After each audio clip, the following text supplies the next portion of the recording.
সম্মানিত সদস্য সংগ্রামী জননেতা ডক্টর আব্দুল মঈন খান।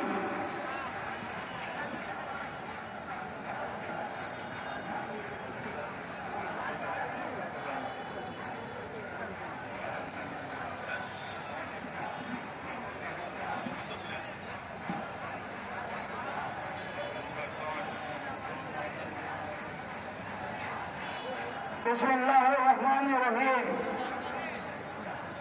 আজকে আমরা এখানে সমবেত হয়েছি একটি বিশেষ উদ্দেশ্যে। সেই বিশেষ উদ্দেশ্যটি কি? আজকে বাংলাদেশের তিনবারের প্রধানমন্ত্রী, শুধু তাই নয়, 2 বারের বিরোধী দলীয় নেত্রী এবং আপনারা জানেন দেশনেত্রী বেগম খালেদা জিয়া বাংলাদেশে রাজপথে থেকে সম্মুখের দরজা দিয়ে রাজনীতিতে প্রবেশ করে জনগণের মোকাবেলা হয়ে নির্বাচন করে এদেশের প্রথম নারী প্রধানমন্ত্রী নির্বাচিত হয়েছিলেন।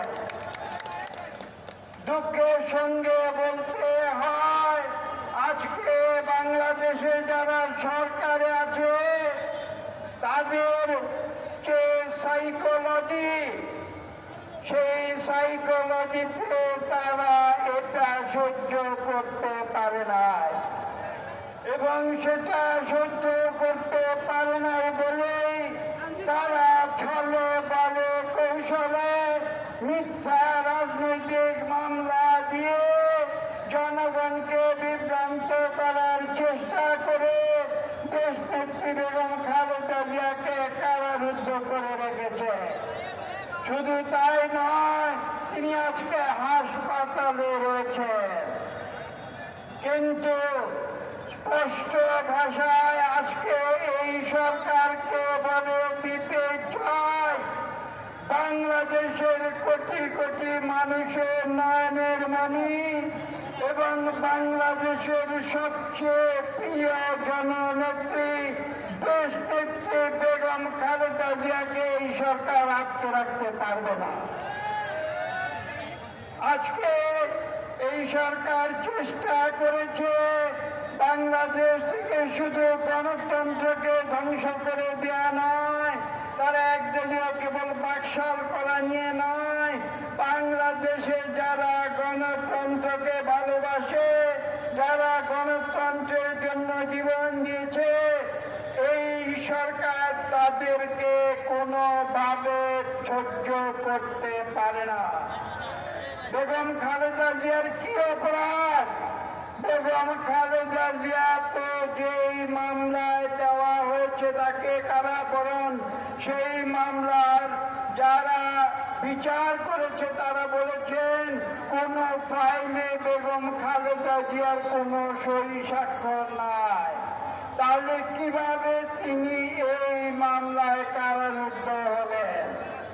এই প্রশ্ন আজকে সরকারকে করতে হবে এবং এখানে বলা প্রয়োজন, আজকে এই সরকার ভেবেছিল তারা বাংলাদেশে একদলীয় বাকশাল কায়েম করে আর বাকি সব রাজনৈতিক দলকে ধ্বংস করে দেবে এবং তাদের লক্ষ্য ছিল বিএনপিকে ধ্বংস করে দেবে।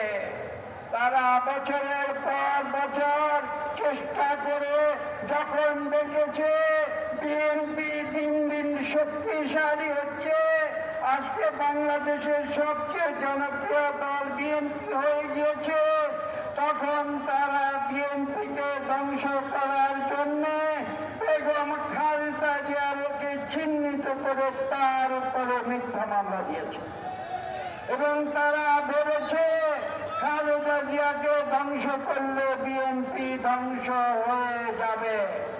কিন্তু এই সরকার যেটা বুঝতে পারে নাই সেটা হচ্ছে বেগম খালেদা জিয়া বাংলাদেশের মানুষকে ভালোবাসেন, বাংলাদেশের 18 কোটি মানুষ বেগম জিয়াকে ভালোবাসেন। ভালোবাসেন।